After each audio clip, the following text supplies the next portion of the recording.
Anche tu fai parte di un team sportivo e hai bisogno di un nuovo kit? Crea ora la tua identità insieme a Dinicri Sportswear. Avrai subito un 50% di sconto e il riassortimento a prezzo bloccato. Oltre 300 sono le società che si sono già affidate a noi. E tu cosa aspetti? Contattaci subito al 379 244 8537 o entra su dinicri.com.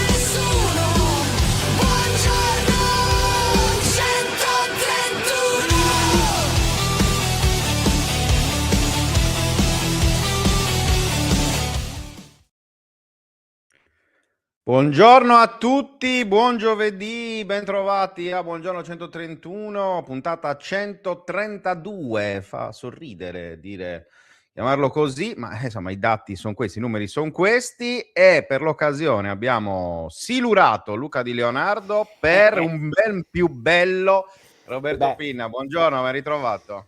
Buongiorno, non c'è 132 senza 133, però alla settimana prossima. Esatto, lunedì, quello sarà lunedì. Posso dire che in questi 4 minuti e 36 di 4 minuti e 30 di sigla, senza Luca Di Leonardo c'è un livello di una superiorità pazzesca rispetto al solito. Altissimo, altissimo. Salutiamo ovviamente Lucone che tornerà questo pomeriggio a Fanta 131 Live alle 18, perché oggi è giovedì e quindi è il giorno del fantacalcio. Come dice giustamente Davide, età media che si abbassa drasticamente, ed è così, insomma, lo sappiamo, siamo tutti baldi giovani. Roby, allora, oggi parliamo di tante cose, Sì?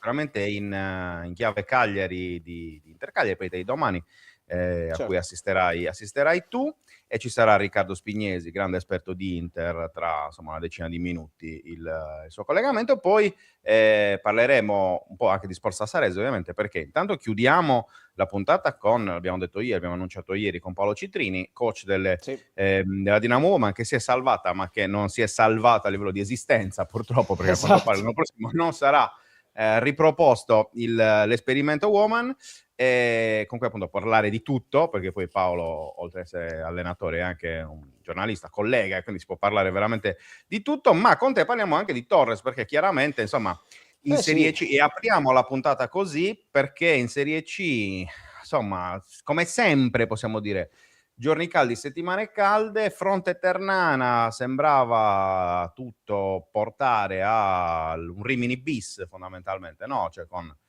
richiesta di fallimento, liquidazione volontaria della società, ma di fatto un decreto ingiuntivo di un procuratore blocca tutto. Sarebbe da chiedersi se è stato fatto scientemente questa cosa, cioè della serie, questo procuratore è stato invitato a proporre un decreto ingiuntivo, chiaramente poi insomma nei meandri della giustizia italiana, no? Perché col decreto ingiuntivo si ferma tutto, si passa in tribunale, e quindi è stato salvato anche l'aspetto sportivo. Cerchiamo di fare un po' di chiarezza sul discorso Ternana, perché riguarda tanto la Torres. Sì, la chiarezza è facile. La solita farsa all'italiana. E potremmo mettere il punto qua. Di base, Cosa aggiungere? Esatto, di base però è una scelta, secondo me, anche, come dicevi tu, un po' instillata nel discorso Ternana, perché davvero perdere una squadra, un po' come è successo con Rimini, con la liquidazione volontaria, a 2 settimane, 2 giornate dal termine, perché la Serie C, Girone B, ma in generale tutta la Serie C, finiscono il campionato a fine aprile. E poi togli la Ternana adesso, falsi molto il campionato. Già è un campionato in parte falsato, perché per quasi un girone d'andata al Rimini ha giocato, poi sono stati tolti i punti, però se lo togli ora che l'Ascoli ha fatto una rimonta, e poi l'Ascoli, se toglie la Ternana, si ritroverebbe a meno 4, perché l'Arezzo con la Ternana ha fatto molti meno punti rispetto ai 6 fatti dall'Ascoli. La Torres si ritroverebbe sempre davanti a San Benedetto e Bra, ma un pochino con meno punti, ovviamente, perché ha fatto 4 punti con la Ternana, e sarebbe probabilmente, se togli poi la Ternana, play-out non ce ne sarebbero nemmeno, perché il Pontedera forse perderà con la San Benedettese, e quindi, a prescindere, anche se non ci fosse la Ternana, per distanza punti non riuscirebbe a far fare i play-out. È una situazione comunque complessa.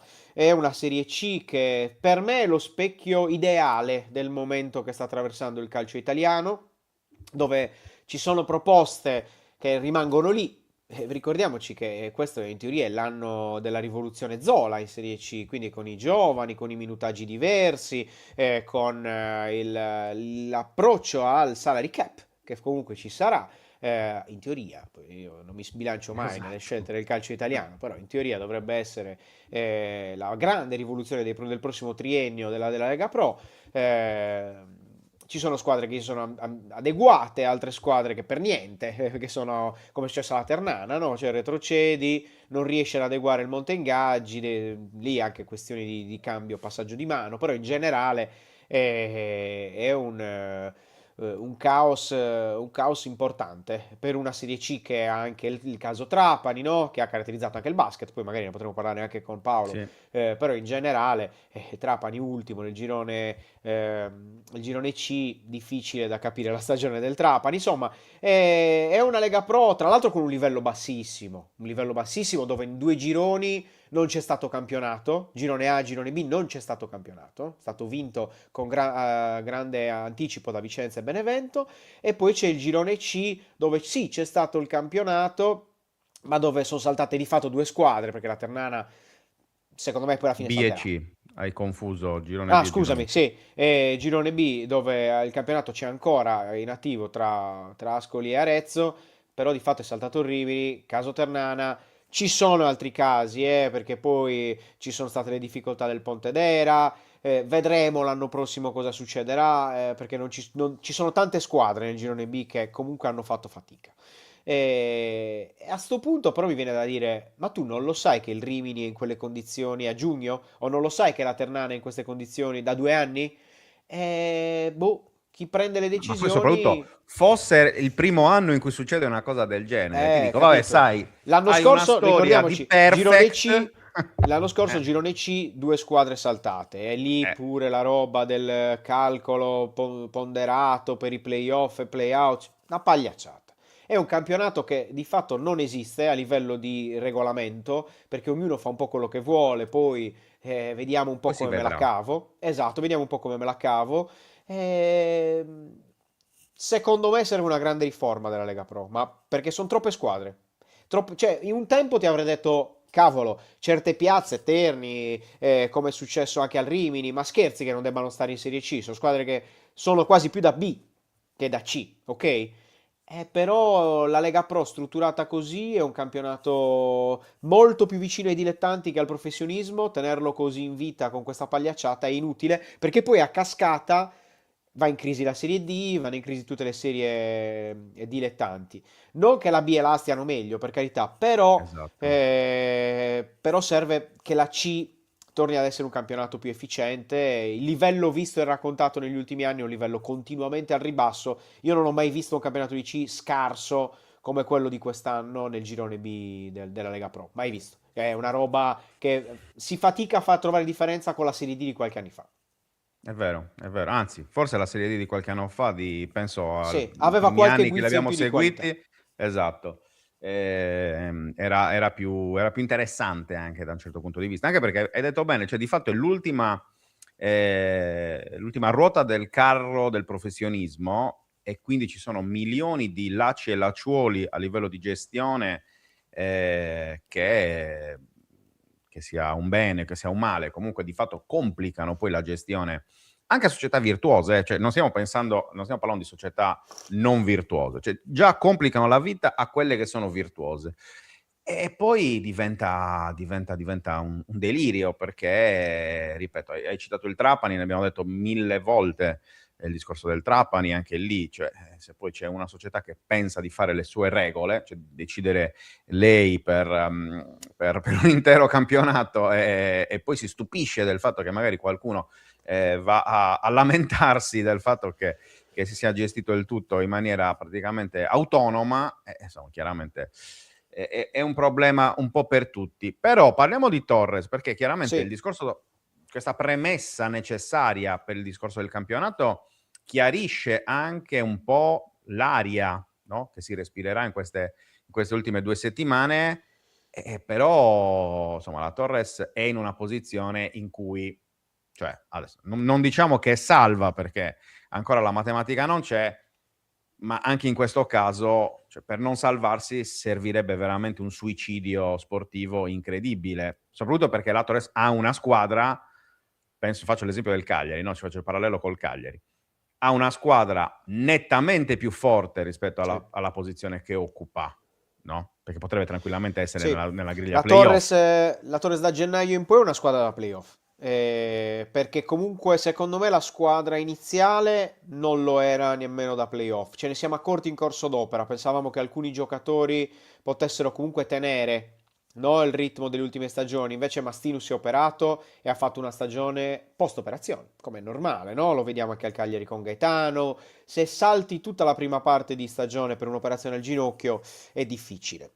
L'unico veramente da playoff che aveva gli attori a inizio campionato era Sala e secondo me anche Antonino Musso, e lo sta dimostrando a Crotone, semplicemente in tanti abbiamo bollato Musso, io ci metto in mezzo anche perché in alcune partite mi sembrava un giocatore non adatto. Musso è quello che ha pagato più di tutti il momento pazienza a Sassari, perché poi è andato in una squadra che funziona e sta facendo bene. Io Musso se lo metto insieme a Sorrentino Di Stefano, con Sorrentino a fianco, secondo me Musso è un giocatore che ti torna utile, forse anche più di Luciani, detto che Luciani non è in forma e anche lui secondo me non è un giocatore del livello che sta mostrando in questo momento. Quindi da gennaio in poi è una squadra da playoff, però ha vissuto una stagione dove le lacune che già c'erano negli anni passati sono tutte venute a galla in un unico momento, perché poi quando fai secondo e terzo, anche se esci ai playoff, è un rammarico nella finalità. Invece quest'anno c'è stato il rammarico nel momento di massima tristezza, che è la cosa peggiore per una città melanconica e malinconica come Sassari. E, e quindi sono venute a galla tutte le problematiche, dalle strutture al campo, a magari alcune programmazioni sbagliate, all'assenza di una parte di staff, all'assenza di una parte di organizzazione professionistica per una società che ha bruciato le tappe e che forse aveva anche bisogno di uno schiaffo come questo. Io credo che sabato mi auguro in un Vanisanna strapieno, anche se poi su questo passaggio del Vanisanna e del palazzetto, dopo che parleremo anche di Dinamo, voglio fare un passaggio, ricordamelo tu, Sì. perché a me c'è stata un po' di ipocrisia lato club che non mi è piaciuta e voglio togliermi un sassolino. Mi Detto segno proprio questo, l'appunto Sassolino. esatto, il Sassuolo. Dopo questo, io spero che la Torre si salvi contro il Gubbio, perché se il campionato comunque va avanti fino alla fine contro la Ternana, l'Arezzo se la giocherà fino all'ultima giornata e in casa non ti regalerà nulla.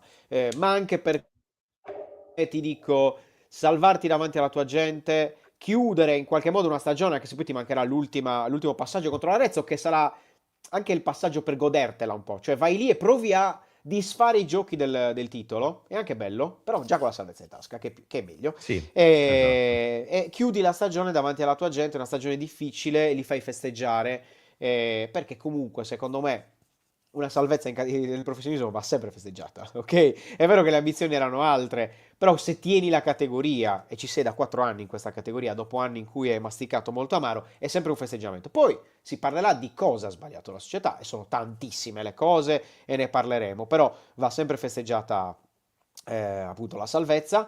E mi dispiace che io fatico a capire come ripartirà la Torres. Chiaro che dovrei dirti Greco è un altro anno di transizione. Difficile, far indorare la pillola e dire ai tifosi c'è ancora un anno di transizione, perché è chiaro vuole subito ripartire forte, cioè ho fatto secondo terzo, ho rischiato di retrocedere, voglio tornare secondo terzo, e non è detto che sia così matematico. Anche perché E questo era un poi anno trovare sulla carta in cui dovevi arrivare già di ai transizione. playoff, però Bravo. cioè, non con la Formando dei stessa... giovani, Esatto. ringiovanendo la rosa, e poi invece sei un po' tornato al conosciuto.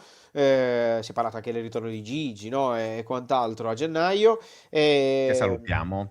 Sì, salutiamo Scotto, fresco tra l'altro, vincitore in maniera ufficiale, anche se il campionato del Treviso aveva vinto Esatto. in Serie D da ottobre, penso. Beh, perché ha avuto molta difficoltà a fare gol Sì, nelle anche prime Gigi giornate, quindi... non ha visto la porta, come si suol dire. Esatto. E quindi voglio dire, sai, una stagione così ti porta a dover rimandare la programmazione, perché io ho nella testa anche di Colombino, di Udassi, e di Pierluigi Pinna, di Andrea Madau, non ce li vedo, con ancora che non sai che campionato giocare a marzo o a febbraio, pensare già a cosa faremo l'anno prossimo. Per esempio, c'è la questione Sala, giocatore che il Pisa, retrocesso in B, dai, possiamo dirlo Sì, sì. definitivamente, anche se manca la matematica. In B il Pisa non lo proverà Sala, secondo te? Comunque il migliore della Torres di quest'anno? Secondo me almeno il ritiro magari sì.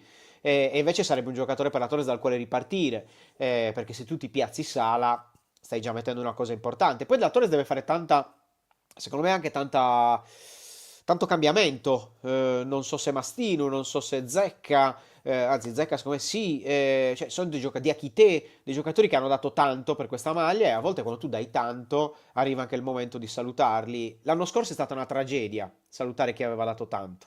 E magari dovevi difendere giocatori che ancora potevano dare tanto, penso a Fischnaller, perché poi i giocatori vogliono andare via o non vogliono rimanere o sposano un altro progetto perché non vedono il progetto giusto. L'abilità della Torre, secondo me, nel prossimo campionato sarà proprio quella, cioè di ridare un progetto che correre verso il secondo e terzo posto aveva un po' creato il miraggio, no? Che tutto fosse perfetto, tutto potesse essere superato da quello che diceva il campo. Così non è, nel lungo termine non ce la puoi fare, però la prima cosa da risolvere sarà il nodo allenatore. Io continuerei con Greco. Secondo me se Greco è un minimo furbo, Vuole. questa è la stagione in cui saluta tutti da eroe massimo supremo, però deve vedere lui. Esatto, esatto. Vedremo ovviamente come andrà. Parleremo ancora di Torres, ovviamente. Non so, stasera dovete fare Aperi Torres? Visto che poi tu domani stai a E... Milano? Vediamo se la facciamo domani con Andrea. Stavamo pensando Ah, di farla domani va bene. direttamente da Milano. Non sarebbe male, non sarebbe male. Vediamo un po', Così con vediamo le un po'. parole anche di Alfonso, per quello, non per altro. Ah, giusto, ci sta, ci sta, ci sta. E invece ritorniamo al discorso Cagliari perché ci ha raggiunto l'ottimo e abbondante Riccardo Spignesi, amico e collega Unione Sarda, ma grande esperto di Inter. Buongiorno, caro Ricchi.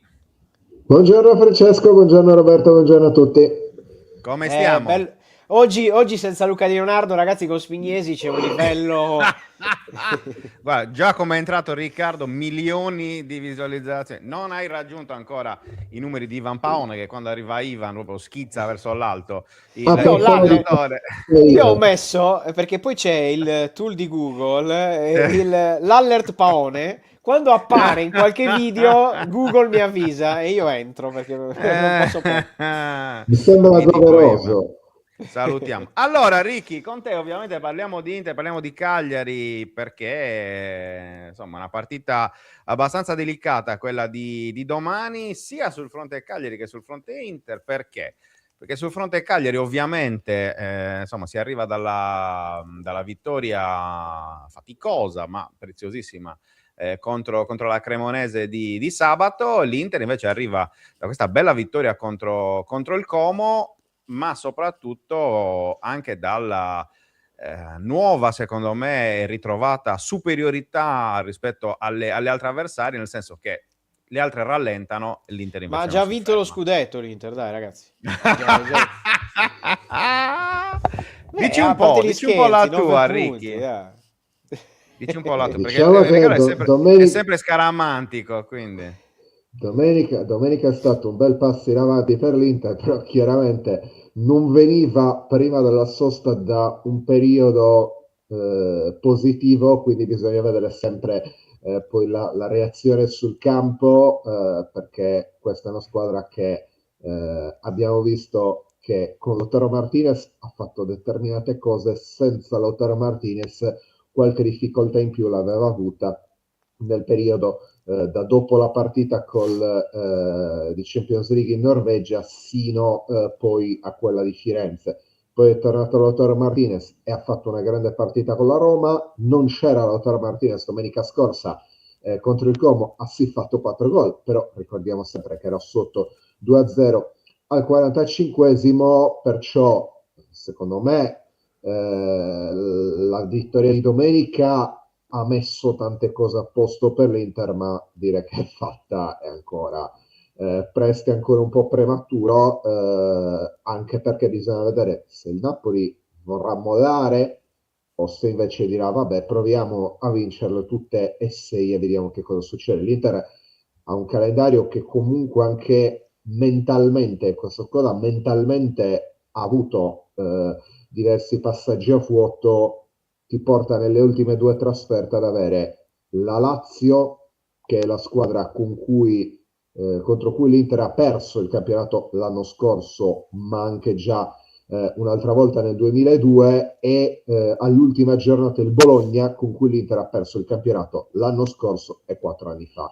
Perciò io ho sempre, da giugno, da quando è uscito il calendario, ho sempre detto occhio a queste ultime 2 trasferte, perché sono 2 scogli grossi. Che l'Inter arrivi a queste ultime 6 giornate con 9 punti di vantaggio è un tesoretto che comunque dovrà cercare Ma alla 35esima ha già vinto lo scudetto, ragazzi, a Cagliari, Torino e Parma. Dai, Spin, io ti voglio bene, ma dovrebbe perdere più di un punto a partita, è impossibile. C'è pure il Verona che alla 37esima saranno già, penso, a Diciamo che è un Cancun. calendario che se ce Non l'avesse so il chi Cagliari, credo che Pisacane metterebbe 6 firme sul Cioè, calendario allora io sto dell'Inter. discorso sul Cagliari lo capisco. Se voi mi dite, guarda che vincere contro la Cremonese non ti è servito a niente, cioè a niente no, però non hai chiuso il discorso già da Esatto. questa settimana, perché comunque Torino non dico che potrebbe avere la pancia piena, però è la squadra più altalenante del mondo, arriva da 2 vittorie, farne 3 è tipo un'impresa che non vedono da tempo dalle parti Granata, e il Lecce-Fiorentina, una partita difficile da strutturare, ma l'Inter rischia di arrivare alla 35esima, se non matematicamente campione, con un punto, e poi c'è il Verona, quindi boh, non lo so. Però ci sta, io la sto tirando, Spigno, te lo dico sinceramente, in vista della partita di domani, non per altro. No, ma in realtà la domanda che volevo fare a Riccardo, vedendo il calendario, stiamo vedendo sulla Gazzetta, una delle 2 pagine dedicate a Inter Cagliari, sia in base a quello che è successo appunto fino a oggi, e poi soprattutto vedendo appunto le prossime partite, c'è la possibilità che domani l'Inter, non dico che regali qualche punto al Cagliari, però nel senso che arrivi magari un po' rilassata e che possa dire vabbè, ascolta, tanto c'è la Coppa Italia la settimana prossima, ci sono ancora tante giornate, manca Lautaro, cioè non scimpriamoci, ecco, utilizzando un termine esattamente meneghino. Beh, il discorso della Coppa Italia secondo me è fondamentale, perché all'andata come Inter era stata una partita di rara bruttezza, certo non come Bayern Monaco Real Madrid di ieri, eh, e le 2 squadre sostanzialmente si erano date appuntamento al ritorno. Abbiamo detto vabbè, questa non giochiamola, partita praticamente con 0 tiri in porta più o meno, dandosi appuntamento al ritorno. Quindi io presumo che entrambe, il Como gioca alle 18:30 domani col Sassuolo, tengano qualche energia per la partita poi di martedì prossimo, perché se hanno davvero così rinunciato a giocarla, l'Inter aveva un motivo, c'era il derby, però era 5 giorni dopo, e peraltro come spesso succede quando tu snobbi una partita pensando a quella successiva, ti va male la partita che hai snobbato e ti va male anche la successiva, e l'Inter poi aveva perso il derby. Però io penso che stavolta l'Inter vorrà comunque giocarsela, a maggior ragione se dovesse mantenere o allungare il vantaggio in classifica. Penso che vorrà proprio giocarsela con i migliori a disposizione in questo momento. Quindi qualche cambio, prima hai citato hai messo la Gazzetta dice che non giocherà Bastoni, che diciamo che è quello più nell'occhio del ciclone in casa Inter in questo momento. Sì, come Dovrebbe mai? esserci, dovrebbe esserci di nuovo Carlos Augusto. Le C'è malelingue, le c'è anche da dire malelingue. c'è anche da dire che in casa Bastoni non viene fischiato, e anzi è giusto dire che domenica i tifosi che erano settori ospiti dell'Inter, peraltro senza la curva, hanno mostrato comunque il loro sostegno a Bastoni. C'è anche chi ha mostrato le maglie col numero 95, però parliamo di una partita in casa, quindi quel rischio non c'è. Questa formazione è una formazione che intanto torna all'antico a centrocampo, perché sono Dumfries, Barella, Cialanoglu, Mkhitaryan, Di Marco, e sostanzialmente questo io lo chiamo il centrocampo della stagione di 4 anni fa, perché effettivamente è il centrocampo che abbiamo visto titolare dal 2022-2023 in poi, con l'arrivo di Mkhitaryan. Perché Dumfries c'è dal 2021, Barella c'è dal 2019, Cialanoglu c'è appunto dal 2021, Mkhitaryan era stato preso nell'estate del 2022 e anche Di Marco c'è dal 2000, è tornato all'Inter dal 2021. La novità, come ho detto prima, è quella di Carlos Augusto. C'è la conferma di Acerbi, che sta trovando di nuovo spazio in quest'ultima parte di stagione. Lui aveva giocato una manciata di partite nel corso della stagione fino a più o meno un mese fa. Adesso invece sta ritrovando continuità di impiego, una sorta di ultimo saluto, perché Cervi sarà uno dei tanti giocatori che dovrebbero salutare a fine stagione. Lui, Sommer, Darmian, De Frey, forse anche Mkhitaryan, ma non è scontato, quindi ci sono anche queste situazioni. L'attacco è praticamente obbligato perché non c'è Lautaro Martinez, Bonni non è in un gran periodo, Thuram si è rilanciato in queste ultime 2 partite con gol e 2 assist contro la Roma, doppietta contro il Como, e non banale perché è stata la doppietta che ha permesso all'Inter di tornare in soglia di galleggiamento da 2-0 a 2-2. Esposito deve un po' riprendersi perché le ultime 2 partite dopo quel rigore sbagliato contro la Bosnia non sono state certo le migliori da subentrato. Vediamo se domani meglio, avrà un rilancio, ricordando che peraltro all'andata aveva trovato il suo primo gol in Serie A. Esatto. Roby, vuoi chiedere qualcosa a Riccardo, tipo come ha imparato la pronuncia fonetica perfetta dei vari Mkhitaryan, De Vrij e via dicendo? Sono dovuto andare a cercarla perché ovviamente non so Ah, non sei né andato il in turco, Armenia, non hai fatto un tour non so né il turco Armenia-Olanda né tantomeno l'armeno. Però ce l'ha la faccia d'armeno, Spigno. Comunque questa secondo te è la Armeno... formazione? Questa sarà questa? Al volo così? S- Risposta telegrafica, Tante sì, no. alternative non ce ne sono, quindi sì, c'è anche Succi squalificato a Perfetto, centrocampo, quindi direi di sì. Che è perfetto. un bel Roby. vivere, mi verrebbe da dire. Sì. Anche perché Spigno diceva è un centrocampo di 4 anni fa e resta il centrocampo migliore della Serie A. Cioè, perché In prendi Italia. Era il qualsiasi... centrocampo titolare di 4 anni fa, non sto Cioè, dicendo che... forse solo a dopo potrebbe giocare in questo centrocampo delle altre Salutiamo, squadre. salutiamo il mitico Dari. Michel. Esatto. Vai. Però per il resto, cioè, penso che nessun'altra squadra giocherebbe. Spigno, cioè, che lacuna può avere una formazione così? Che comunque sia è partita fortissimo, no? 5-2 all'Inter dopo la sosta, a Roma, scusami, e 4-3 col Como, pirotecnico, però comunque giocando meglio del Como, secondo me. Cioè, dov'è attaccabile questa squadra? Se c'è un qualcosa di reminiscenza, no? Dal periodo non facile pre-sosta dove l'Inter è più attaccabile per una squadra come il Cagliari, che ha tante lacune a cui pensare. Secondo me l'effetto sorpresa, nel senso che, come ho detto prima, la questione mentale spesso è stata determinante nelle partite dell'Inter. Cioè, tu dici partire E forte in quel senso, un approccio sì, fortissimo. sì, sì, sì, perché potrebbe esserci questo pensiero, ah ok, domenica come è andata bene, più 9 sul Napoli, 10 punti da fare in 18 partite, è facile o è fatta addirittura. Potrebbe esserci questo meccanismo nella testa dei giocatori dell'Inter, e se il Cagliari dovesse partire forte, lì magari l'Inter potrebbe avere un po' di difficoltà. Detto Sì, con che la poi speranza poi di appunto non fare l'effetto Pisa, no? Perché il Pisa ha fatto contro le grandi alcune volte, soprattutto col Napoli, mi sa, l'effetto di partire no, anche fortissimo, vai in vantaggio, anche con l'Inter, anche parti con l'Inter forte era andato avanti 0-2, però era e poi... già sotto nel punteggio all'intervallo. E sono le due Esatto. partite, Pisa e Como, dove l'Inter è riuscita a rimontare e a vincere dopo essere stata sotto nel risultato, ed era sotto 0-2 col Pisa dopo mezz'ora ed era avanti 3-2. All'intervallo era sotto 2-0 col Como, e poi ha vinto 2-4, peraltro era sotto 2-0 col Como, poi ha vinto 2-4, l'Inter non vinceva una partita in trasferta dopo essere stata sotto di 2 gol dal 2013 a Grazie, Catania. opta Spigno.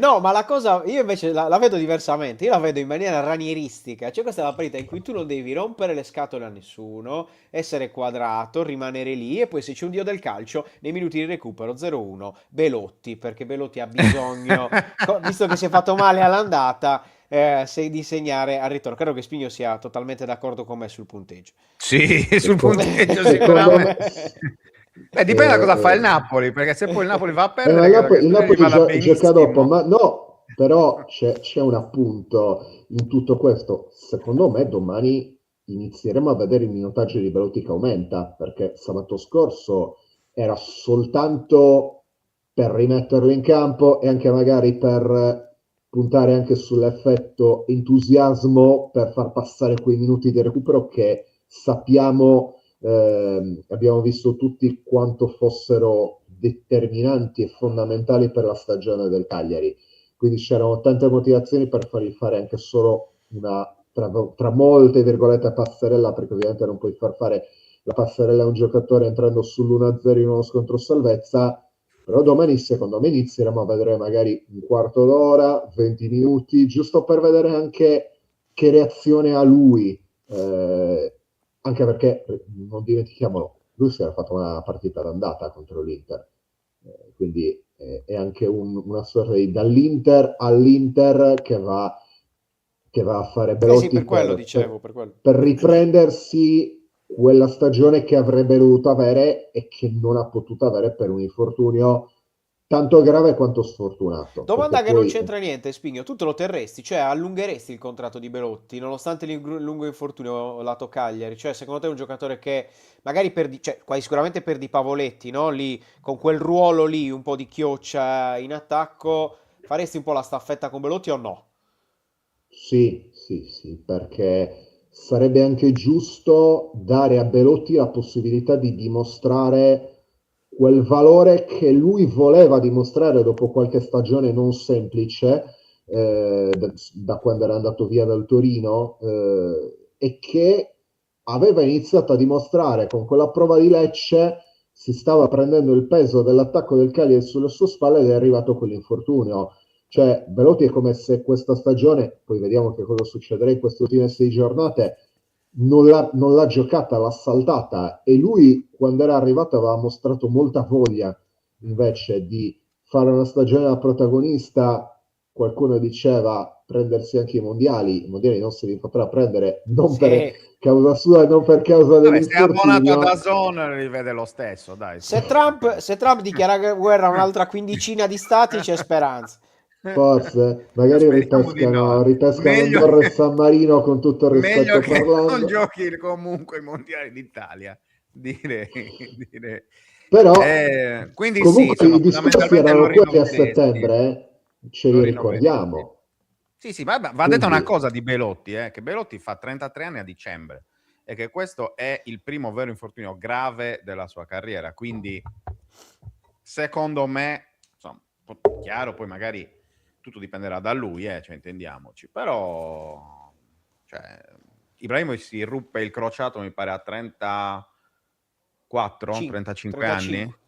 Al Manchester, e poi ha fatto altri 5 anni in cui comunque, certo, magari non era l'Ibrahimovic del Prime, Però io l'avrei voluto a Cagliari comunque anche in quelle Direi. condizioni, diciamo. Però Quindi comunque parliamo vedremo. di un giocatore al quale sarebbe giusto dargli la possibilità di fare una stagione intera e non 3 Sì, ma Ma partite secondo me lo all'inizio, poi ti poi magari... rinnovano. dico, ma poi ti dico, devi ricostruire, no, in parte l'attacco perché su Kilik dovranno fare dei ragionamenti e quant'altro. Gli altri sono tutti giovani, almeno riparto con Belotti Esposito. Cioè, almeno una solida Che doveva base e essere poi... l'attacco titolare esatto, di esatto, questa stagione, in teoria, esatto. quindi l'abbiamo visto ben poco. E Ricky, prima di salutarti, anche altre 2 domandine, sempre un po' sul Cagliari, ma salti anche sull'Inter. Kilixoy lo tieni? Sì, perché ha mostrato che quei 12 milioni di euro circa del riscatto li vale, con magari possibilità anche di aumentare il suo valore e poi eventualmente per il Cagliari di fare una plusvalenza. Poi è vero, ha avuto tanti momenti di down, up e down, però questa è tutta la stagione del Cagliari, cioè Cagliari è Esatto. cominciato bene, Sembra che abbia letto il pezzo di Roberto Pinna di ieri, No, Riccardo però non ha Spignesi. detto, io lo tengo solo per portarlo a Ponte di Legno a mangiare gli Spezzel, perché lì secondo me Esatto. cioè, Lo vogliamo in conosce ritiro. quelli e ma, cambia ma proprio la sua ho stagione. Lo visto vogliamo in che ritiro. da poco con la TV turca ha fatto un video dove sceglieva tra Esatto. il cibo Lo hanno italiano e il aiutato un cibo turco. sacco, eh? Lo hanno aiutato un Quindi sacco, devo dire, i comunque suoi questo connazionali. vedo che stai iniziando a impararlo anche senza il passaggio da Ponte di Legno, però dicevo, comunque il Cagliari ha avuto un andamento dove la stagione, fino all'infortunio di Belotti, la stagione era positiva, dall'infortunio di Belotti sino a Cagliari-Roma, il primo calo, poi da Cagliari-Roma fino a Cagliari-Verona di nuovo bene, dopo Cagliari-Verona fino a sabato scorso molto male. E anche lui ha avuto inizio di stagione complicato con tutto quello che sappiamo, è arrivato senza preparazione, ma avendo già giocato partite ufficiali col Besiktas. Poi, da quando ha iniziato a segnare fino a quel Cagliari-Verona, anche lui ha dato tanto. Poi c'è stata la questione del Ramadan, adesso magari non sta facendo benissimo, e aggiungo anche perché nel frattempo, nell'ultimo mese, ha iniziato a incidere Esposito, che ha pur sempre fatto 3 gol nelle ultime 4 presenze giocate, e sarebbero state 5 se non ci fosse stato quel cartellino giallo inventato contro il Como. Esposito oltretutto sabato scorso ha segnato il primo gol partita, la prima volta che Esposito segna in una Esatto. vittoria del Cagliari, Esatto. quindi c'è anche questo discorso.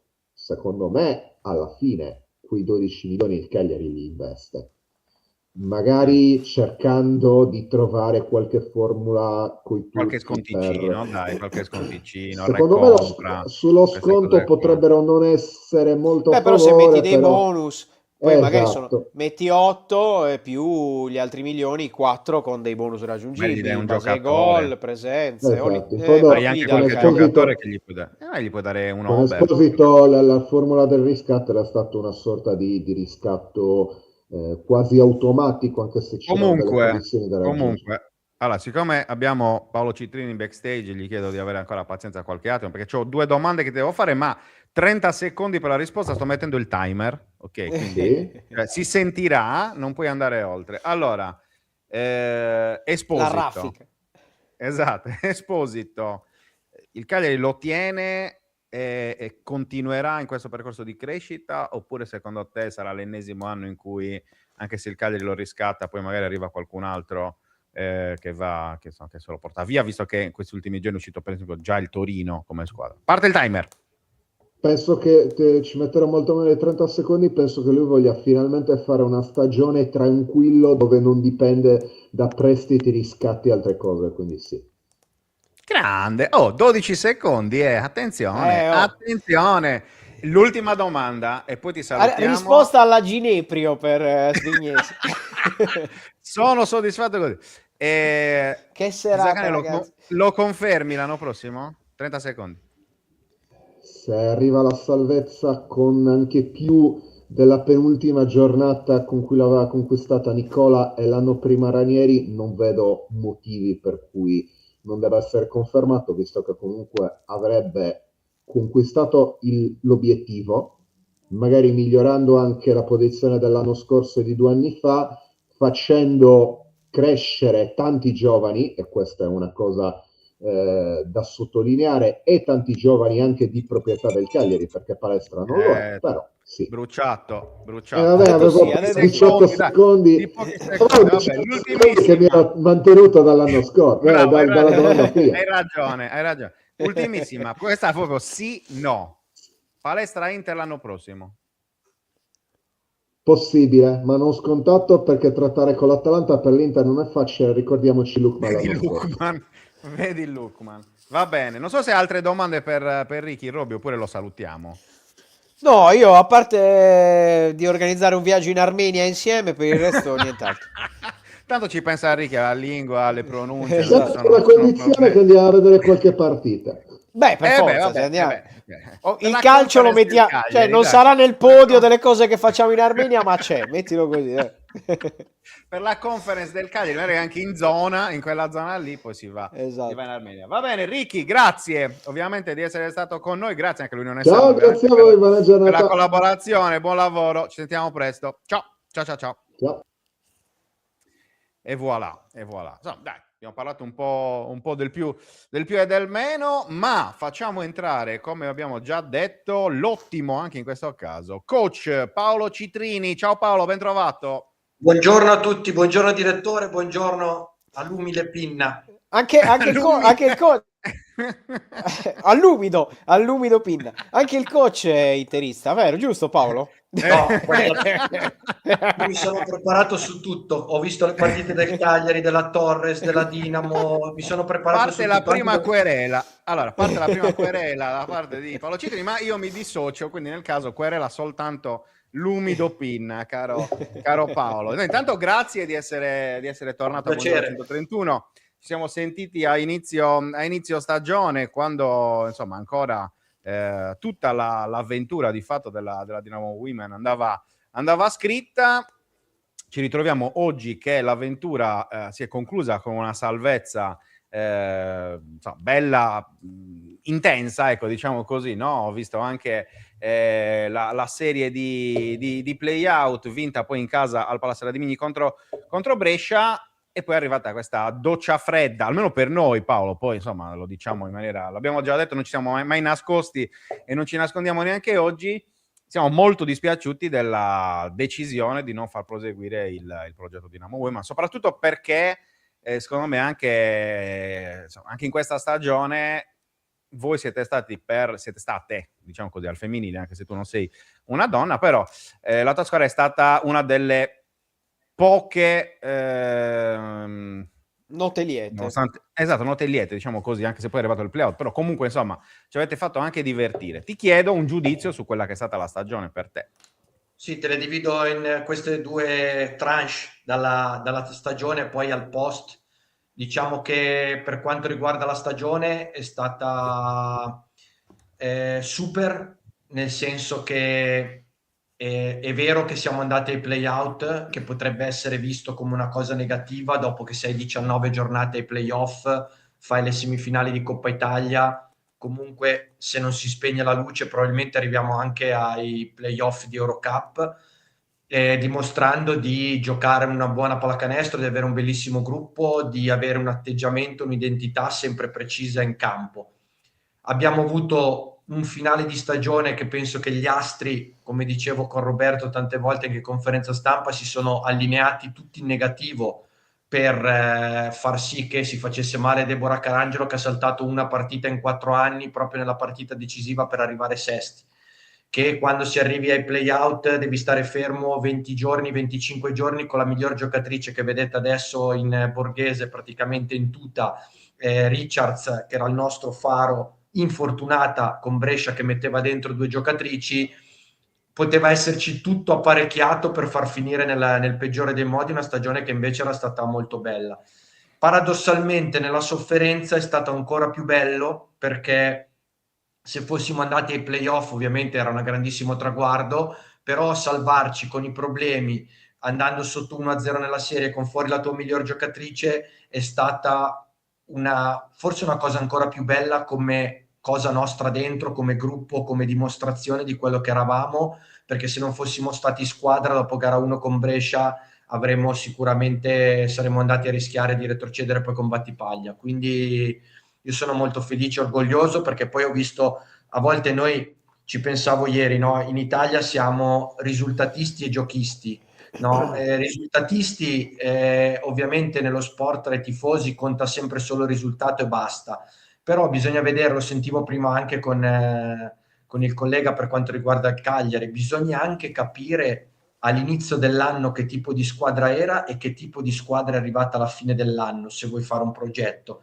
Io sono stato molto felice perché ho visto Trozzola e Gvo, giocatrici che hanno fatto un salto di qualità dall'inizio dell'anno clamoroso, e questo per un allenatore è una grandissima soddisfazione. Ovvio che tutti saremmo voluti andare ai playoff, però ripeto, a volte bisogna anche guardare il contorno di quello che è stato costruito e non solo fermarsi al risultato, il vincere o perdere, perché come abbiamo visto anche nella maschile, un punto, 2 punti, una partita, o come io ne ho perse 2 di 2, una ai supplementari, poi mi si fa male Deborah, rischi di cambiare completamente una stagione che invece era stata molto positiva. Per il post mi dispiace tantissimo, però io sono qui da 16 anni in questa azienda e il presidente con noi è sempre stato clamoroso, nel senso che anche nei tempi del Covid, quando avevamo difficoltà e non c'era più pubblico, lui ha sempre comunque dato una mano ai dipendenti, è sempre stato uno di quelli che ci è sempre stato vicino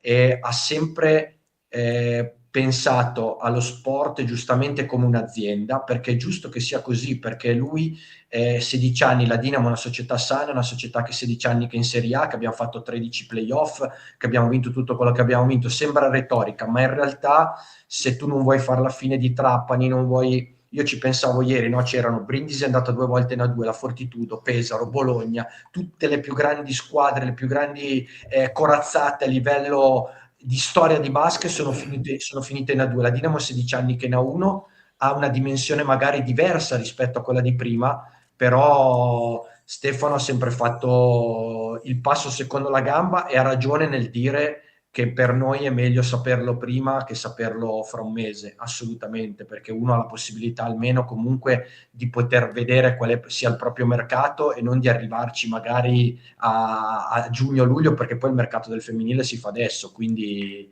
questo è. Ovviamente anche i playoff non avrebbero cambiato di una virgola il destino della squadra, no? Cioè, credo che sia proprio una scelta di campo anche forte. No, poi penso che lui comunque abbia visto qual è stato il percorso, qual è stato il progetto, qual è stato lo sforzo che abbiamo fatto. La società, devo dire, da Jack a tutti gli altri, è sempre stata molto presente, ci ha sempre cercato di supportare nel migliore dei modi, soprattutto nel finale di stagione, perché prima andavamo un po' col pilota automatico in senso positivo, e dopo nella sofferenza lui... No, non posso dire, la società è sempre stata perfetta da questo punto di vista. Sono scelte che vanno rispettate, perché sono scelte di una società che ha fatto veramente tantissimo. Io, ripeto, sono qua da 16 anni, vivo per questa società e se potessi domani mattina dare una mano per aiutarla in qualsiasi modo lo farei.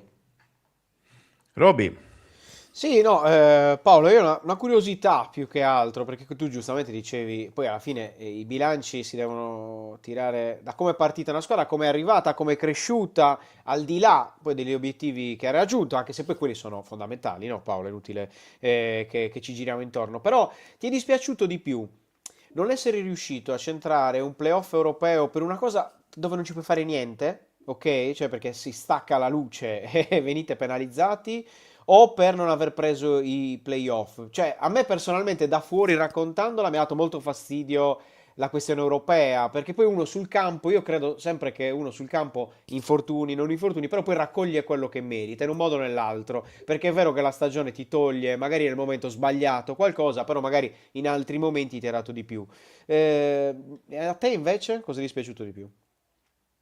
Se devo dire la verità, il playoff, perché ti spiego, Ovviamente uno non è che battezza una competizione rispetto a un'altra, però noi quando abbiamo fatto la Coppa, io ho scelto quest'anno una via un po' differente rispetto alla maggior parte degli allenatori che, come vedete anche nel maschile o in altri sport, quando arrivi nel momento importante della stagione fai secco qualcuno in senso buono, nel senso che ti affidi ai 7-8 tuoi, vai avanti per quella strada lì, responsabilizzi e cerchi di togliere tutte, magari una rotazione in più, 2 rotazioni in più per compattare.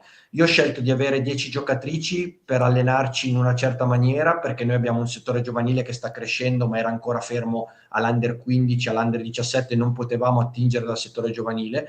E poi perché sapevo che la Coppa avrebbe dato la possibilità, affrontandola in una certa maniera, alle italiane e alle giovani di crescere per poi farsi trovare pronte in campionato. Se io non avessi fatto giocare in Coppa 15 minuti, 20 minuti, Trozzola, Egvo, Boros, tutte le giocatrici che poi San Martino, tutte le giocatrici che poi quando si sono fatte male Richards e Carangelo, non è un caso che poi Egvo e Trozzola mi abbiano aiutato a salvare la squadra. Quello è il percorso che abbiamo fatto con la Coppa ed è servito tanto.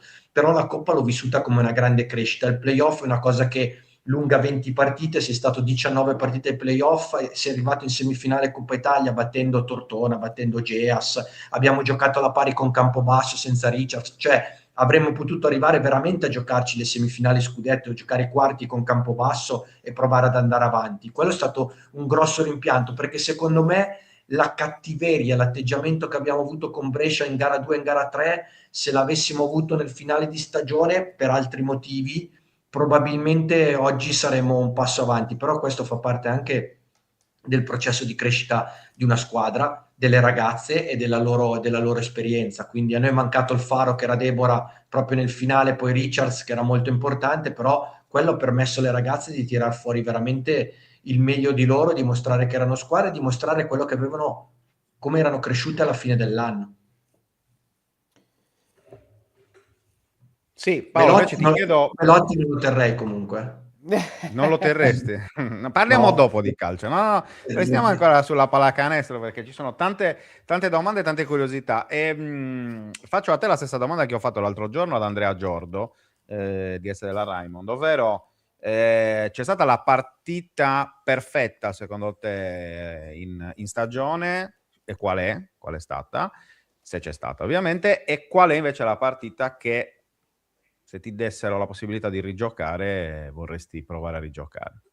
Beh, tutta la vita ti dico subito che avrei rigiocato il secondo tempo con Deborah contro Geas, che non perdevo mai, 67-65, la penultima giornata di regular season, che eravamo qualificati ai playoff vincendo, e ovviamente quella di Roseto, l'ultima senza di lei, perché l'abbiamo affrontata con la paura e comunque non giocando la nostra miglior pallacanestro contro una squadra molto tosta che poi abbiamo visto rischiare addirittura di arrivare in finale scudetto perdendo di pochissimo con Venezia.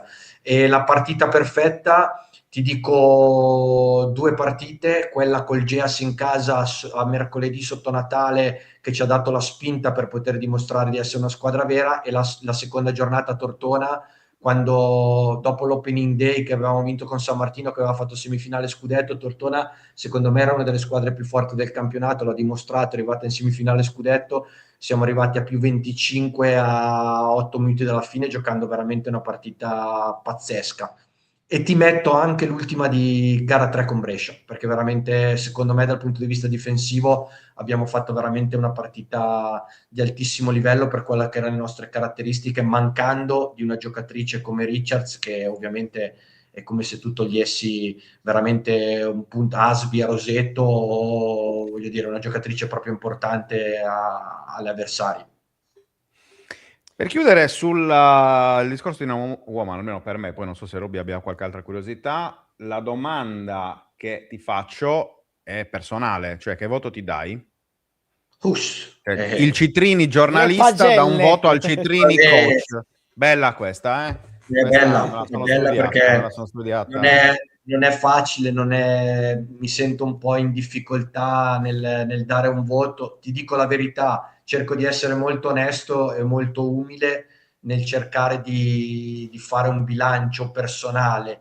Per essere la prima volta che facevo il capo allenatore, dopo tutti gli anni che avevo fatto l'assistente, il vice allenatore anche ad alto livello, tenendo un gruppo come quello femminile, dopo che, devo dire la verità, Antonello Restivo aveva fatto un grandissimo lavoro e non era facile raccogliere la sua eredità, perché non arrivavo dai disastri degli anni prima, ma dai campionati, a parte l'ultimo che si sono salvati l'ultima giornata. Antonello aveva fatto un percorso veramente eccellente, quindi da quel punto di vista lì mi darei un voto molto positivo, perché abbiamo, alla fine c'erano tanti che aspettavano il cadavere sulla riva, come diceva Ligabue, no? Erano seduti in riva al fosso ad aspettare che Paolo Citrini lo mettono assistente, lo mettono alla comunicazione. No, ma l'allenatore non lo potrà mai fare, è impossibile, non è capace, salterà, è troppo buono. Tutte queste cose qua che comunque alla fine sono felice e orgoglioso di aver dato la possibilità alla società di dire: ovunque avete messo Paolo ha sempre dato tutto e ha sempre dato qualcosa di positivo. Comunicazione, assistente per 8 anni di fila, avevo fatto 450 partite,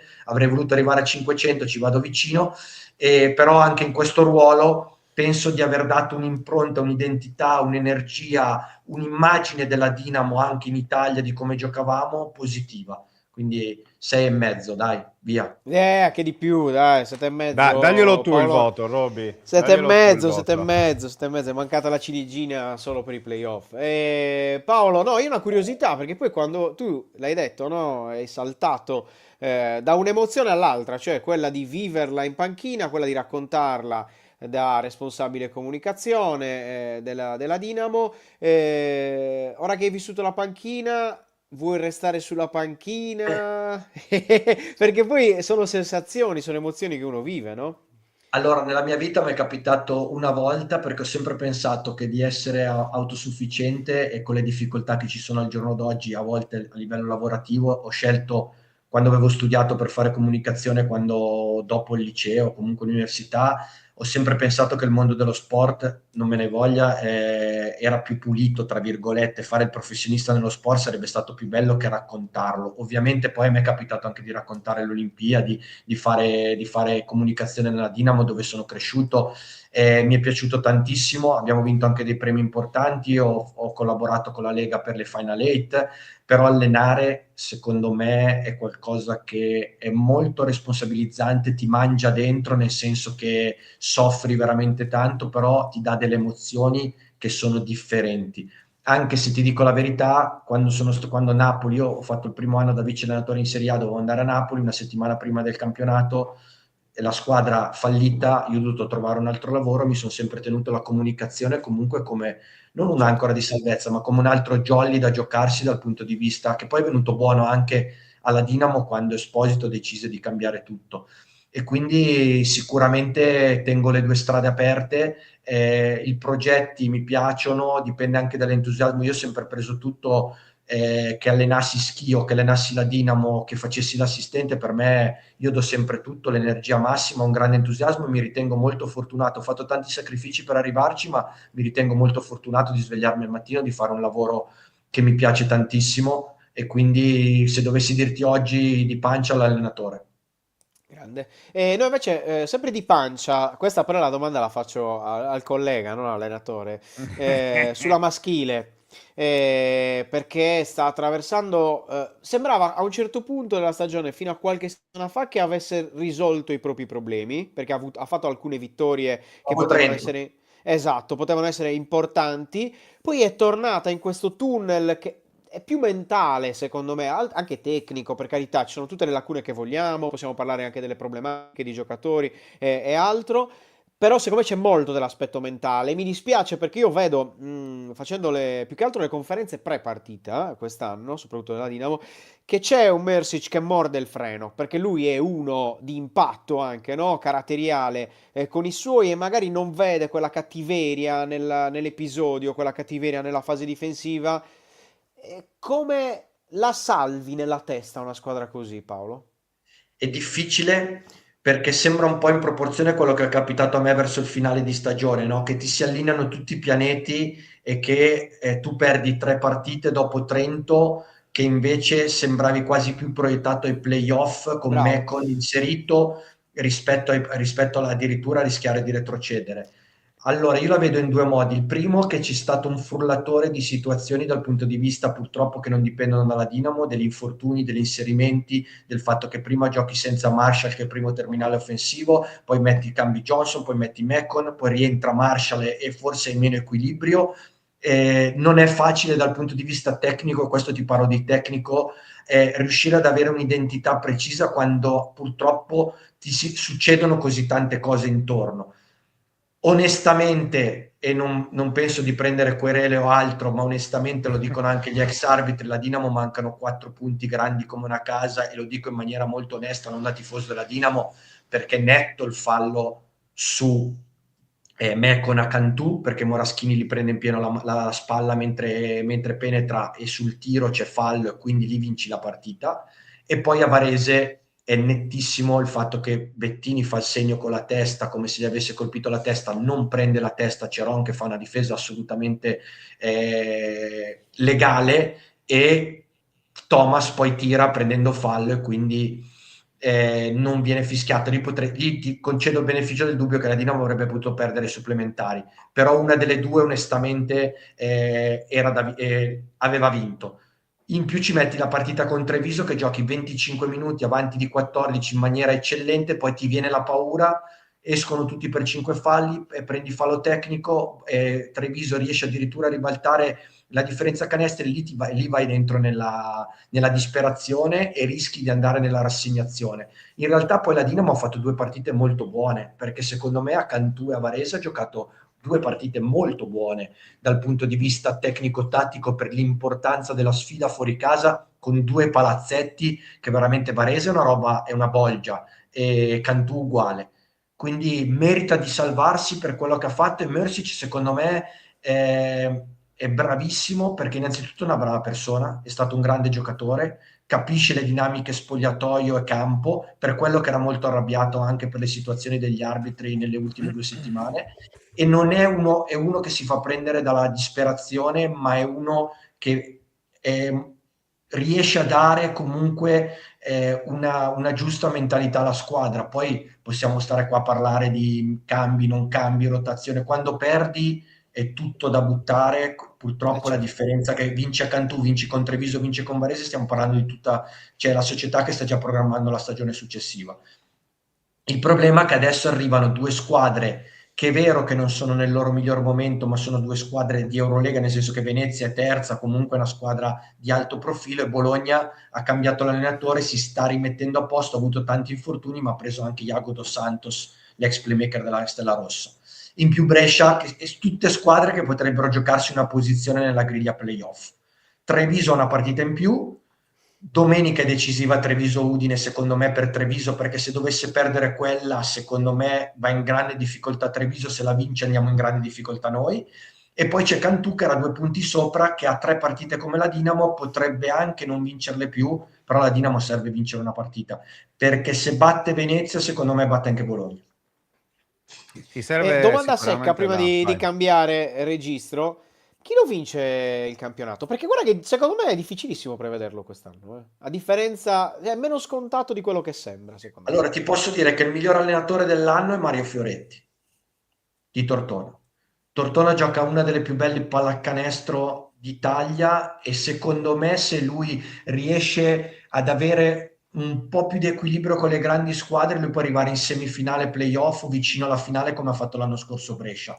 Questo Tortona.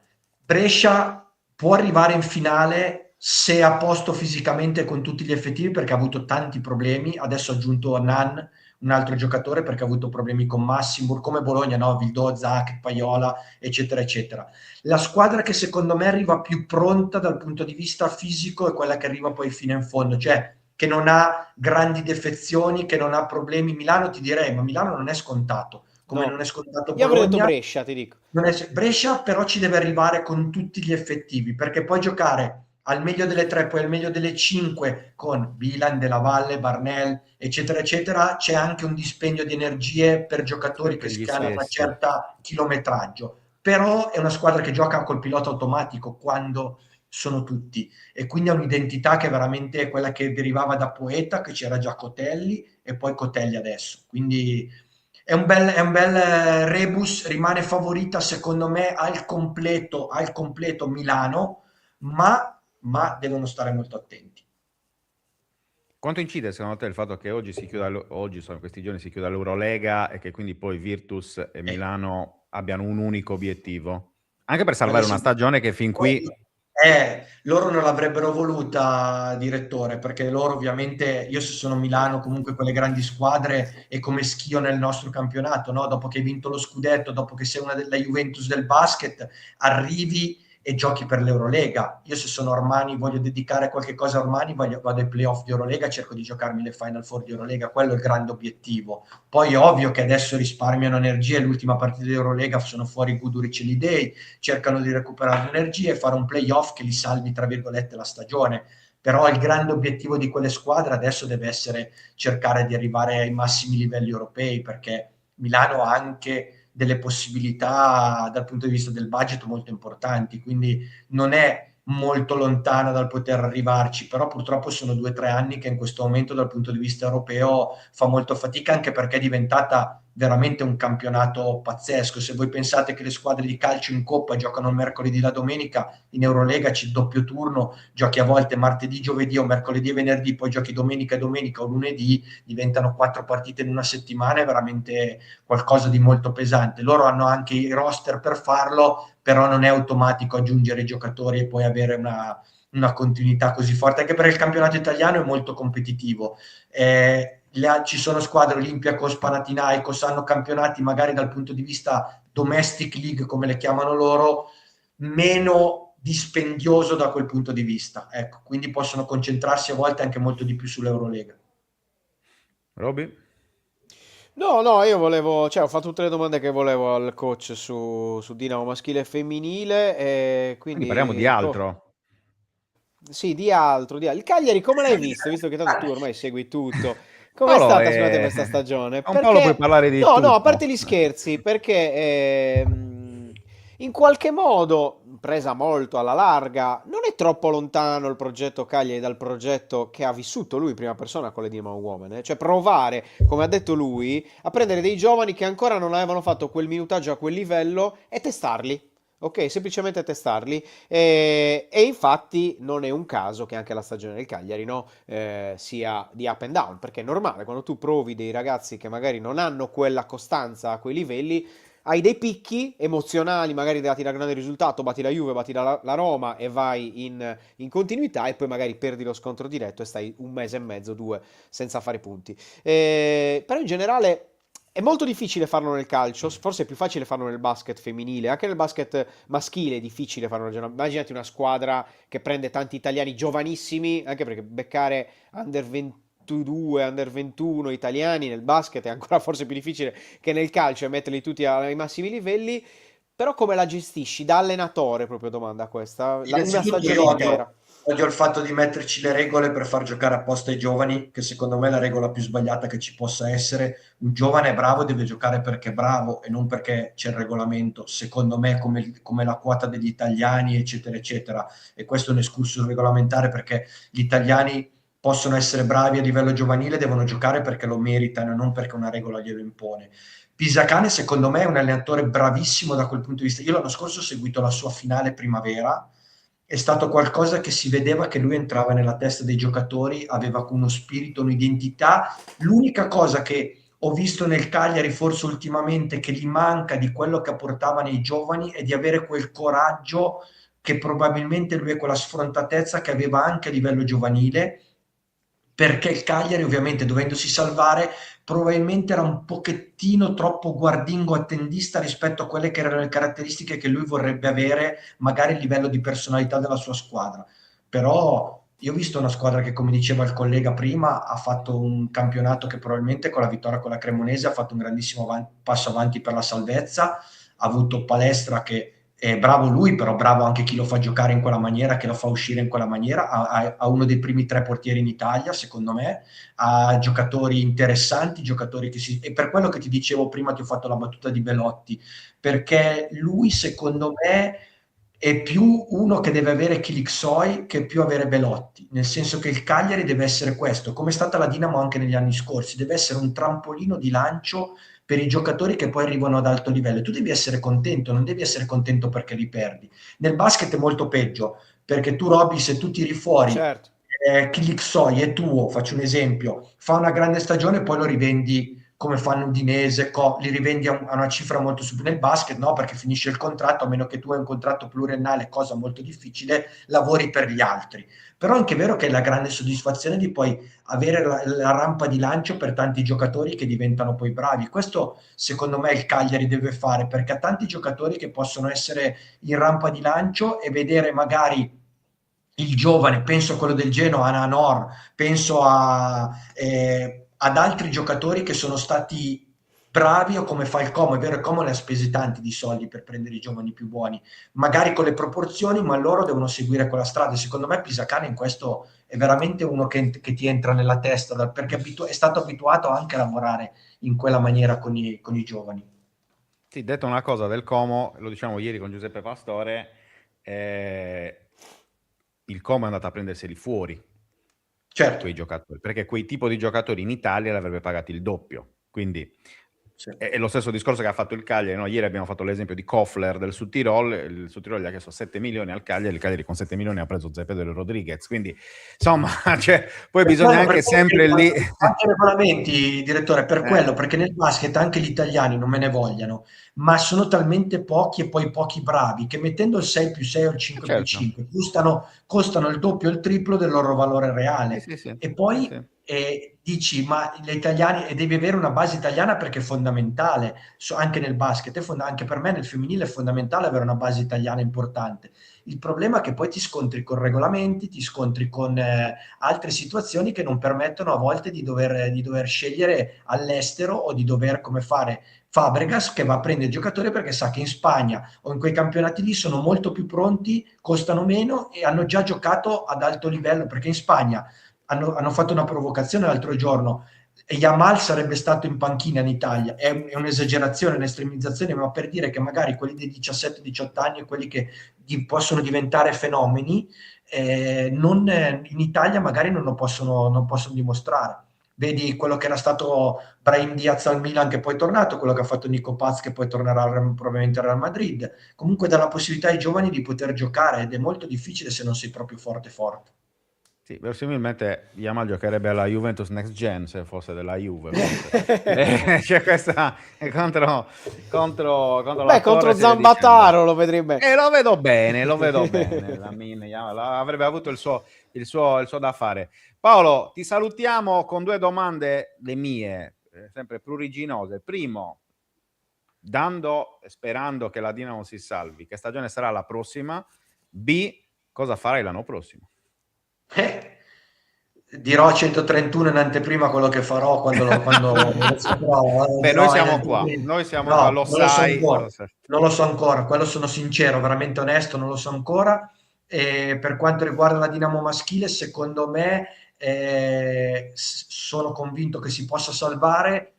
Diventa sempre più difficile l'asticella, perché chiunque salirà dalla Lega 2 saranno piazze comunque importanti. Adesso se la giocano Scafati, Fortitudo, Pesaro, comunque piazze che possono ritornare nel grande basket. Ogni volta che salgono nelle promosse non sono più neopromosse, quindi la Dinamo deve fare qualche cosa di diverso. Secondo me non aveva scelto male quest'anno la squadra, assolutamente, presi singolarmente. Poi ovvio che gli sono successe tutte le cose che gli sono successe. Secondo me deve ritornare ad avere una base di italiani, che non sarà facile, che possa ritornare ad avere anche un'identificazione con il pubblico, perché quella è la cosa più importante, lavorare sul ritorno di collegamento. E secondo me lo vedremo domenica, del fatto che i tifosi della Dinamo credono, nel momento in cui sanno che possono perdere la loro squadra, la Serie A, sapranno capire quanto è importante avere la Serie A, e non solo dire non andiamo ai playoff, non andiamo alle Final 8, un po' come il Cagliari, no? Lì è diverso, perché lì non vai ai playoff, sai che una vince lo scudetto, tu ti devi salvare. Però non è molto diverso capire quanto è importante, ve lo dicevo all'inizio puntata, avere una squadra in Serie A di questo livello per la Sardegna. E secondo me questo è il bene più prezioso, che va tutelato, e bisogna essere orgogliosi di questo. Quindi sono convinto che i tifosi, dopo questa stagione, se capiranno l'importanza di questo, torneranno ad avere la Dinamo veramente nel cuore, ecco. Paolo, grazie ovviamente Grazie. per essere stato con noi, per tutta questa bella chiacchierata, come sempre, su tanti temi. Poi noi ti aspettiamo, cioè nel senso, messaggino, appena Io sai sono pronto qualcosa, per mi il mercato scrivi. di quest'estate, quindi qualsiasi cosa io sono, sono a Esatto. vostra disposizione. Va bene, grazie Posso dire Paolo. posso dire Vai. che nella prima puntata c'era Ekelkamp, fantacalcio Ecco, dato, Bravo, è vero, è ecco, vero, è ecco, è vero. vero. Vabbè, tanto ma che Paolo l'ha fatto cioè, intristire domenica a San Siro, ma fa niente per la esatto. Io non volevo fatta. stare lì a La pungolare, però la compagnia eh, no, bravi, eh, veramente bravi. bene. Grazie, Pulisic buon segna lavoro. col Verona? Chi? Pulisic Pulise. segna? Almeno col Verona, dai. Io cioè, Oggi fisicamente e mentalmente, se non sei al 100% in Serie A, mm. di diventare da un giocatore clamoroso a un giocatore in grande difficoltà, perché la testa e il fisico a quel livello sono diventati fondamentali. Pulisic è un giocatore che in questo momento, secondo me, soffre molto mentalmente, il fatto di non riuscire a giocare come prima, ha avuto tanti infortuni, e questo fa una grandissima differenza, e non ha ancora la durezza mentale di gente come Rabiot, gente come Modric, che non gli sposta neanche una mosca. Invece lui è un giocatore ancora che, per diventare un grandissimo giocatore, deve fare quel passo mentale in più, secondo me. Vabbè, quindi panchina Pulisic. Va bene, adesso dopo ho finito la Dipende mia chi è come formazione, dopo attaccanti. questa, Chi è com'è? come attaccanti? Chi è No, la è scelta? centrocampista, è Per centrocampista. voi centrocampista, io È perché lo faccio listato con la gazzetta. centrocampista. E Sì, chi è sì, come sì. centrocampisti? Beh, se la gioca con strefezza a sto giro, perché ho diversi squalificati, Il quindi Parma sono un dove po' gioca? infortunato. Parma gioca fuori contro... non me lo ricordo. Aspetta, te lo Però dico. Me lo dico Strefezza, io. secondo me, 2 gol di fila non li fa, quindi fai giocare Pulisic. È per quello che... E poi gioca Gioca contro a il Udine. Verona.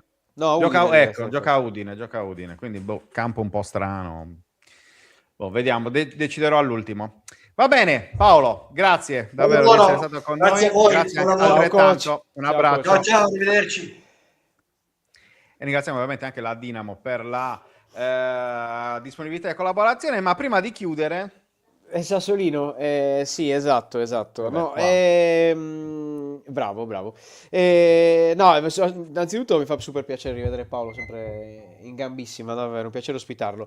Calcio sassarese e basket sassarese, quindi sport sassarese. Tra l'altro, Sassari, non per fare il sassarese in questo momento, però è la città Però è così, cioè non col è che... professionismo, no? Al di là del eh, Cagliari, che ovviamente è in Serie A, sì, però sì, sì. Sassari è la città dello sport, se vogliamo, perché Sì, sì, bello, tennistato, l'abbiamo detto anche eh, con Andrea Giordo l'altro giorno, quindi. pallamano, basket e calcio, tutti nel professionismo, ma, cara la mia città, c'è un ma, perché Sassari ha sempre avuto un po' la puzza sotto il naso nel tifo Mm. allargato, non parliamo del tifo organizzato, del tifo allargato.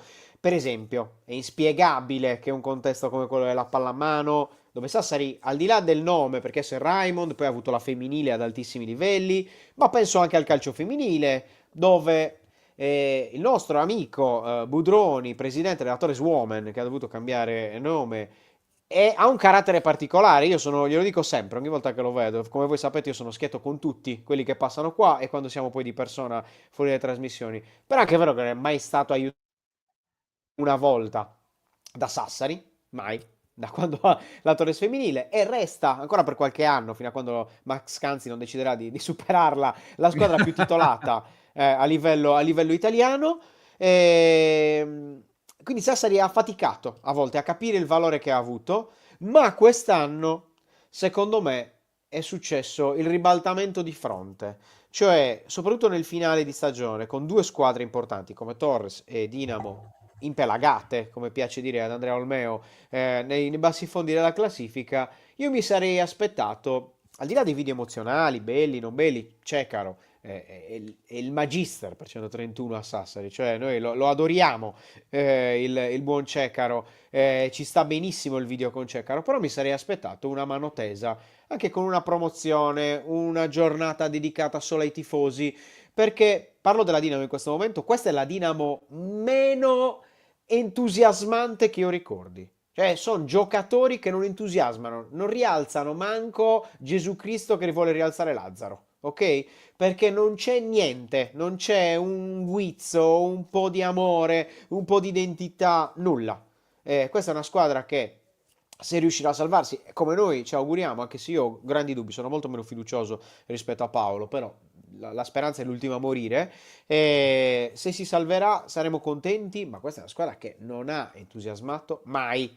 Perché vedere il palazzetto vuoto e che anzi il palazzetto che quando ha provato ad accendersi la squadra non ha mai risposto presente, o quasi mai in stagione, è un problema. Io mi auguro che poi il palazzetto risponda presente contro Venezia, la squadra altrettanto per rinsaldare un legame, perché il palazzetto a Sassari è sempre stato un fattore, che ha vissuto gli anni buoni della Dinamo, sa benissimo quanto piccolo, cantiere, non cantiere, vecchio, non bellissimo, anche se qui in Caldo Italia caldo però. ce ne sono molto peggio, però comunque caldo. E quindi io mi sarei aspettato una promozione con biglietti a prezzo simbolico in alcuni settori, con un'apertura aperta a tutti, con delle promozioni per portare magari parte della città in maniera più intensa, perché secondo me non basta fare solo il video emozionale, ma bisogna anche convincere le persone ad andare. Dall'altro lato, la Torres ha fatto un messaggio con Udassi di andare al Vanisan. È vero che la Torres è rimasta un po' scottata, in parte secondo me ha ragione la società, cioè vedere 2000 spettatori, una squadra che dopo tanti anni torna in C, è un po' imbarazzante. E io capisco Specie anche dopo che hai che riaperto un settore, la cioè, città non ha risposto come tutti ci saremmo aspettati. Io quando la Torres giocava in D e faticava a salvarsi in D dicevo, però se tornano in C vedrai che riesplode l'entusiasmo.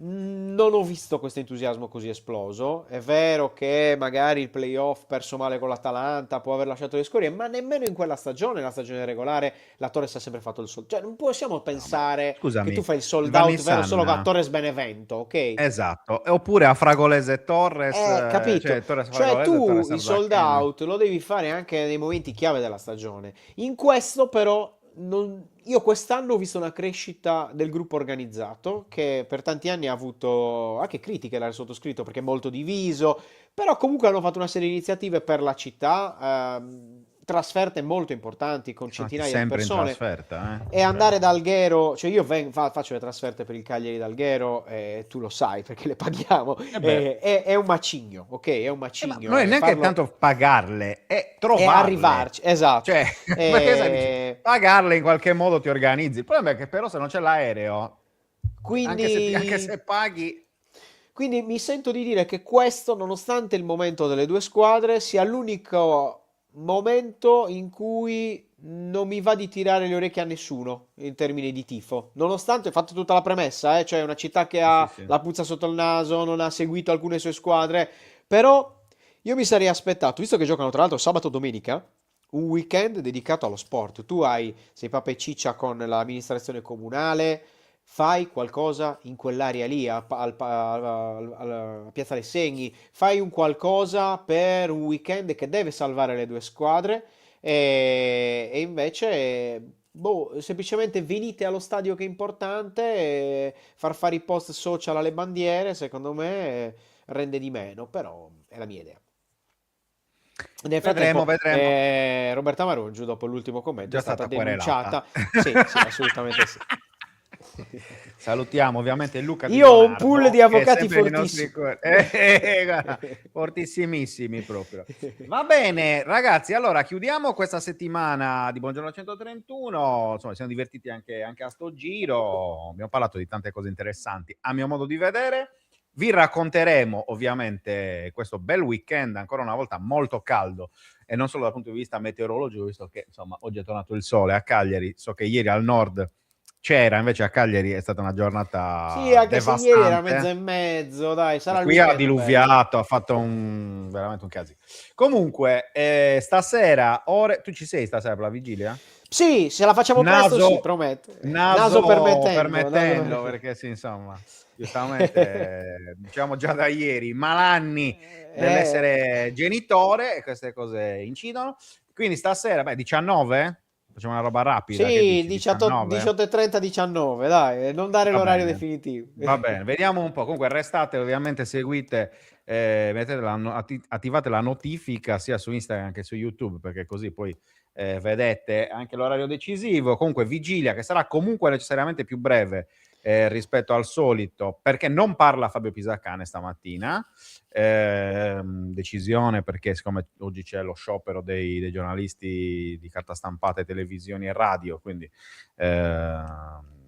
evidentemente insomma il Cagliari ha deciso di non farla, visto che saremmo stati probabilmente io e qualche altro collega di qualche sito, e quindi non ci sarà la conferenza stampa, parlerà direttamente domani sera post partita, quindi ce le riporterai tu le parole di Fabio Pisacane. Poi domani ovviamente, come abbiamo detto, troveremo il modo di fare aperitores. Sempre che non sciopero io poi domani sera.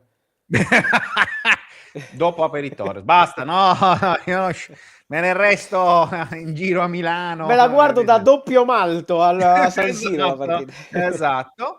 Quindi prima aperitores, poi ci sarà ovviamente 19:45 il pre-partita di Inter Cagliari con annesso post partita, poi sabato sera alle 20:30 a Torres Gubbio, che insomma, speriamo sia la partita che darà la salvezza alla Torres di Alfonso Greco. Invece poi domenica ci sarà Dinamo Venezia, insomma, partita bella intensa e interessante, e vi racconteremo anche quella. In tutto ciò aggiungetevi Cagliari Primavera, Serie D e tutto il resto, quindi insomma sarà come sempre un weekend bello intenso per 131 e per lo Sport Sardo. Quindi grazie Roby, ci vediamo stasera. Grazie ovviamente a tutti coloro che ci hanno seguito. Salutiamo ancora una volta Luca Di Leonardo, che troverete, però ve lo ricordo, alle 18 con Fanta 131 Live per tutte le ultime novità sulla giornata di Fantacalcio. Ciao, sigla. Ciao.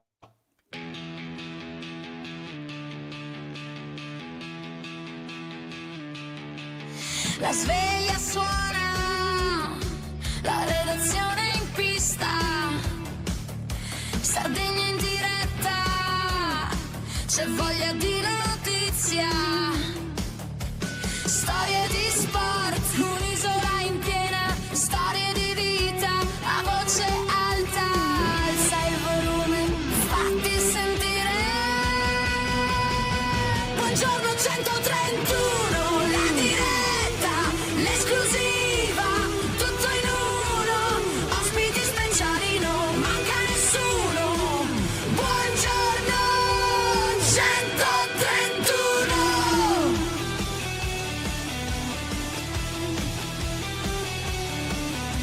Storie di sport, storie da raccontare, tra il campo e il mare c'è tanto da dire.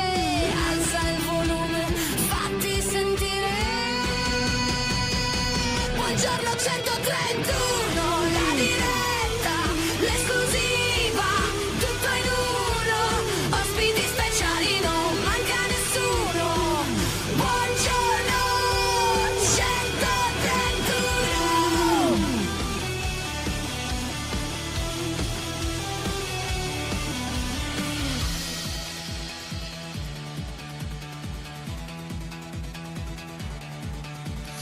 Alza il volume, fatti sentire, la Sardegna voce è pronta a stupire, un ritmo che batte, che non vuol finire.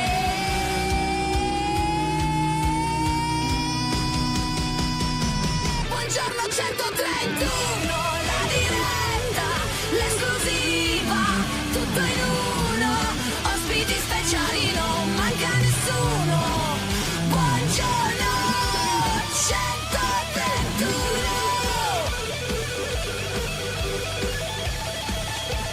131.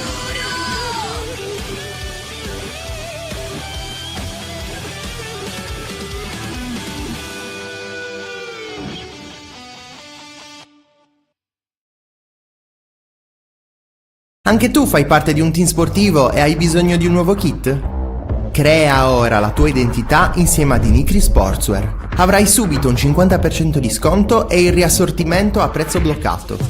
Oltre 300 sono le società che si sono già affidate a noi. E tu cosa aspetti?